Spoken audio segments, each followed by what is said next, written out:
Hello everyone. In this section we are going to start with surface area and volume of solids. So in this particular lecture we covered about the cube and cuboids, and after that we cover about the cylinders, then hexagonal, prism, cone and sphere.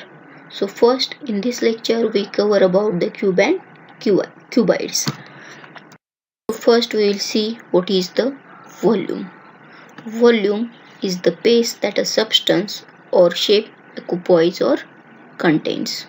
म्हणजे for example समजा तुमच्याकडे टाकी आहे, त्या टाकीमध्ये पाण्याने व्यापलेली जी जागा असते तिलाच आपण व्हॉल्यूम म्हणजे मराठीमध्ये त्याला आपण घनफळ असं म्हणतो. ते कॅल्क्युलेट कसं करणार? जर एखादा शेप युनिफॉर्म असेल म्हणजे थ्रू आउट त्याची थिकनेस सारखी असेल तर त्याचं आपण व्हॉल्यूम कॅल्क्युलेट करू शकतो. Volume is equal to area into height या फॉर्म्युलेने. एरिया हा क्रॉस सेक्शनल एरिया असेल म्हणजे टॉप किंवा बॉटम सरफेस घ्या आणि त्याचा एरिया आपण घेऊ शकतो. ते झालं व्हॉल्यूम ऑफ द सॉलिड. तर पुढे बघूयात surface area. The surface area of a solid object is a measure of the total area that the surface of the object occupies.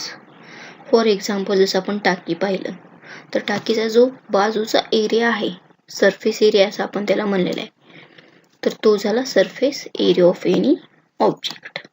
आता पुढे आपण स्टार्ट करूयात क्यूबला. सो क्यूबला मराठीमध्ये आपण घन असं म्हणतो. तुम्हाला एक डायग्राम दिसत असेल. या घनाला 6 बाजू आहेत. It has 6 square faces. म्हणजे चौरस हे त्यांचं जे बाजू आहेत किंवा जे फेस आहेत त्यांचा शेप हा चौरसासारखा म्हणजे स्क्वेअर फेस असणार आहे. The area of all 6 faces is called total surface area. म्हणजे 6ही बाजूंचा जर सरफेस एरिया घेतला आणि त्यांचं ॲडिशन केलं तर तो झाला टोटल सरफेस एरिया.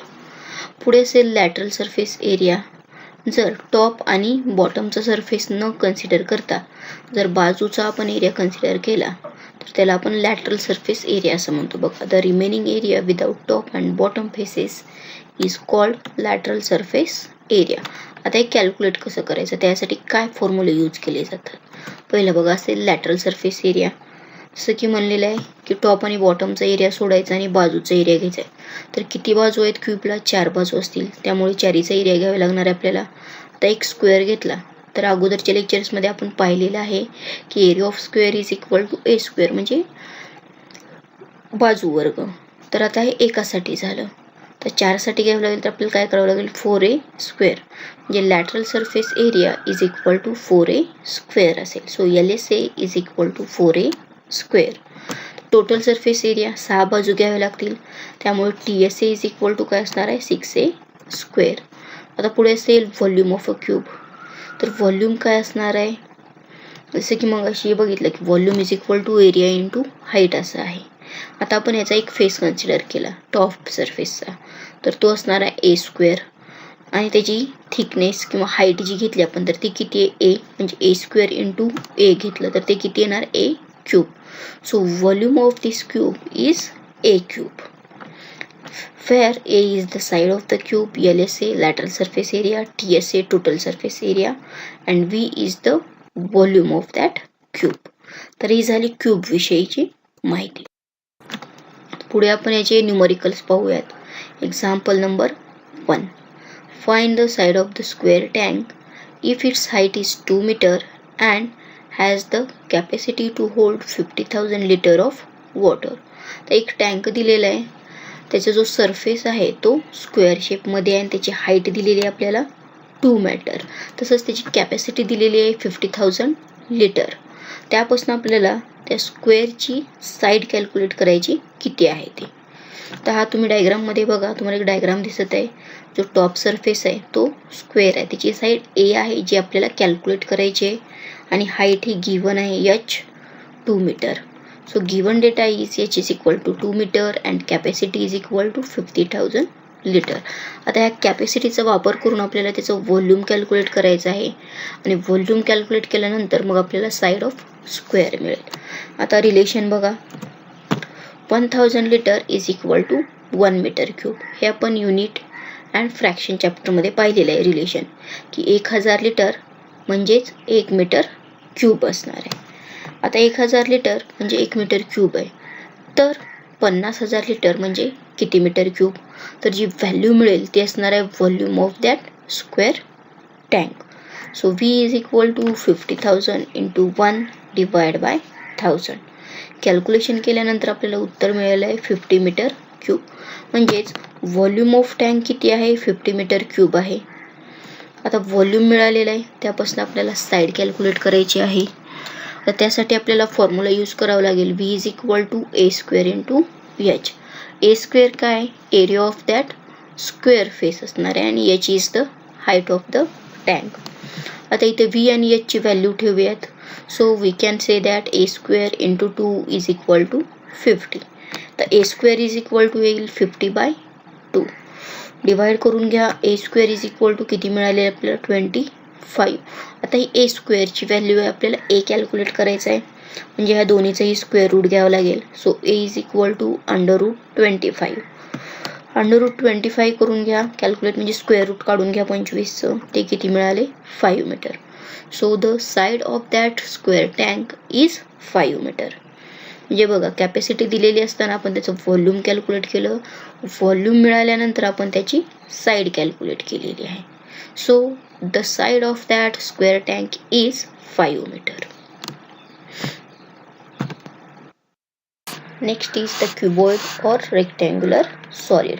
तुम्हाला एक डायग्राम दिसत असेल, ती रेक्टँग्युलर सॉलिडची डायग्राम आहे. तुम्ही जर पाहिलं तर यामध्ये तुम्हाला जे फेस दिसत आहेत ते सगळे रेक्टँग्युलर फेसेस आहेत. So the cuboid has the 6 rectangular faces and opposite faces are equal and parallel to each other. म्हणजे समोरासमोरील जे फेस आहेत ते इक्वल असतील आणि पॅरलल म्हणजे एकमेकांना समांतर असतील. तर आपल्याला कॅल्क्युलेट करायचं किंवा बघायचं की ह्याचा लॅटरल सरफेस एरिया हा किती असतो. जर तुम्ही समोरील बाजू बघितली तर त्याचा एरिया असणार आहे L इंटू H. नंतर साईड बघितली तर त्याचा एरिया असेल A is equal to B into H.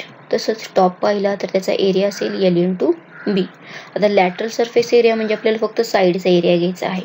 आता समोरील बाजू त्याचा एरिया आहे L इंटू H. त्या समोरील बाजूचा एरिया सुद्धा L इंटू H असणार आहे, म्हणजे 2LH झालं. आता साईड घ्या, साईडचा एरिया आहे B इंटू H. आता साईडच्या एरिया आहे त्याच्या समोरीलचा एरिया सुद्धा B इंटू Hच असणार आहे. तर हा झाला 2BH. म्हणजे lateral surface area is equal to असेल 2LH प्लस 2BH असेल. आता इथून 2H जर कॉमन काढला तर काय मिळणार आहे?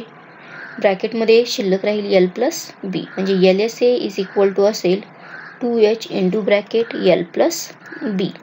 आता टोटल सरफेस एरिया, आता याच लॅटरल सरफेस एरियामध्ये जर टॉप आणि बॉटमचा एरिया ॲड केला तर आपल्याला मिळेल total surface area. So TSA is equal to 2 into LB plus BH plus LH. Now volume of the rectangular solid. So V is equal to L into B into H असेल. म्हणजेच आयतनाचे घनफळ हे असेल लांबी गुणिले रुंदी गुणिले उंची. तर इथे L is equal to length of cuboid, B is the width of cuboid and H is the height of cuboid. तर न्यूमरिकल्स पाहूयात क्युबॉइडशी related. Example number 2. How many litres of water it can store if a water tank has the following dimensions. Length is equal to 1 meter, width is equal to 0.8 meter and height is equal to 1.2 meter. आता इथे आपल्याला dimensions दिलेले आहेत, त्याच्यापासून आपल्याला त्या water टँकची capacity काढायची आहे, कॅल्क्युलेट करायची आहे. तर त्यासाठी अगोदर आपल्याला व्हॉल्यूम कॅल्क्युलेट करावं लागेल त्या टँकचं आणि त्याच्यानंतर आपल्याला त्याची कॅपॅसिटी सांगावी लागेल. So given data is L is equal to 1 meter, B is equal to 0.8 meter and H is equal to 1.2 meter. तर याच्यापासून आपण व्हॉल्यूम कॅल्क्युलेट करूया. So volume of cuboid is equal to L into B into H. So V is equal to LBH. Value ठेवा. V is equal to 1 into 0.8 into 1.2. Calculate केल्यानंतर आपल्याला answer मिळेल 0.96 metre cube. आता हे volume मिळालेलं आहे, या व्हॉल्यूमपासून आपल्याला कॅल्क्युलेट करायचं आहे कॅपॅसिटी. तर आपल्याकडे रिलेशन आहे 1 metre cube is equal to 1000 litre. म्हणजे समजा एखादं टँक घेतलं आणि त्या टँकची लांबी, रुंदी, उंची 1 मीटर असेल तर त्याची कॅपॅसिटी किती असणार? 1000 लिटरची. आता आपण जे कॅल्क्युलेट केलेलं आहे त्याचं व्हॉल्यूम किती आहे? 0.96 मीटर क्यूब. म्हणजे आपण जर असं म्हणलं की 1 metre cube is equal to 1000 litre, तर 0.96 मीटर क्यूब म्हणजे किती लिटर? ते असणार आहे capacity of that tank. So V is equal to असं घेतलेलं आहे आपण, त्याला V is equal to 0.96 into 1000 divide by 1. So V is equal to 960 litre. म्हणजेच कॅपॅसिटी ऑफ टँक ही किती आहे? 960 लिटर्स. म्हणजे त्या टँकमध्ये किती पाणी बसू शकतं? तर ते असणार आहे 960 लिटर.